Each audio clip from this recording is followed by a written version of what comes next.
Our first question tonight comes from Bridget Meaney. Last week, Australia saw a 13-year-old child dragged through the media for a thoughtless comment that she made in the heat of a football match. Essentially, she was treated the same way that Eddie Maguire, professional broadcaster and president of Collingwood Football Club, was treated for his comments a few days later.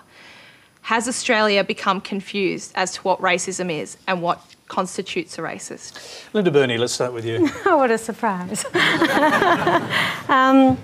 Look, I don't know that I agree with the premise of your question. Obviously, I've given this an enormous amount of thought. I've spoken about it a lot and heard a lot of people talk about this issue of racism in Australia over the last week, 2 weeks actually. And I think that in many ways we are inherently racist. I know that's a very tough thing to say, but I just think about myself and any other Aboriginal person that was born before 1967, and we didn't exist. We were not counted in the census. We didn't have citizenship. So I spent the first 10 years of my life as a non-citizen in this country. And I think about also, everyone, that famous, wonderful speech that Paul Keating made back in Redfern Park in 1996, and this is the crux of the question, or the crux of this discussion. What he said is that, imagine if it was you.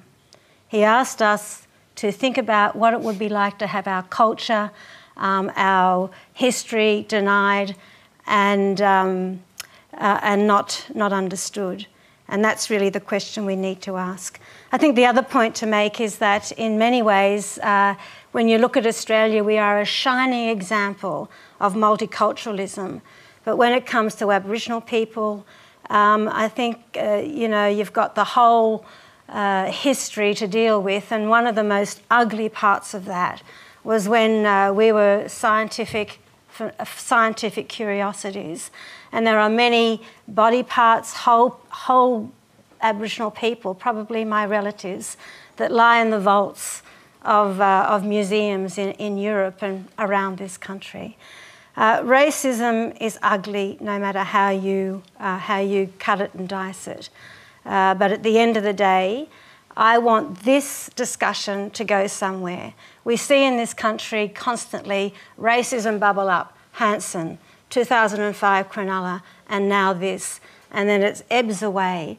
And this is a chance for all of us to really have a good look at it, talk about it, and make sure that we as a nation say no to it. Linda, briefly,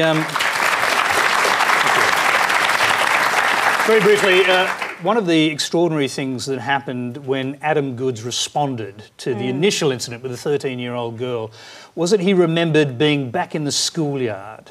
And he talked very passionately about this, very emotionally, about being in the schoolyard as a kid, and this brought him right back to that, when he was subject to racist abuse, and he did nothing, he didn't respond, and he feels bad about that to this day. These things stick with you, don't they? They do. And just listening to you then, Tony, makes my heart jump, because we can all go back to that schoolyard. But I think Adam Goodes has just been so gracious and so decent in the way that he's carried himself through this time. And he's shown all of us as Australians how to be gracious and decent about this issue. But I was talking to some other very renowned Aboriginal sports people during the week, both rugby league players, and referring to those remarks.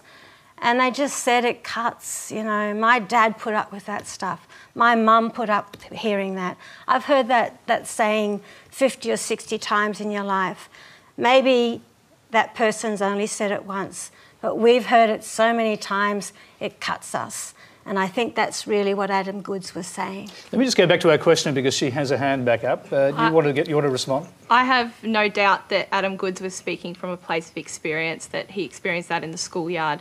I suppose my query is with, this is a disadvantaged 13-year-old from a low socioeconomic background. She's basically a child who uttered something. Is she really the face of racism in Australia, the way that she's been treated as? I don't think she is. I think and I didn't want to get into personalities tonight. I think this is a much deeper issue than a couple of statements. But you know what? I'm really sick of hearing, you know, I'm not racist because I sat with an Aboriginal boy in 3rd grade. I'm really sick of hearing it was a slip of the tongue.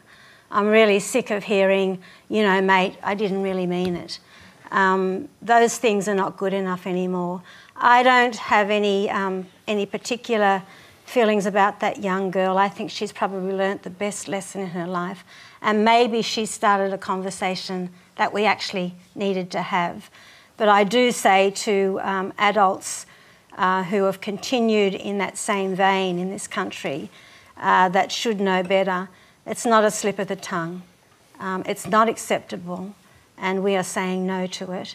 And that's my big message tonight. I'll go to Corey Bernardi, and I'll bring you back to the original question.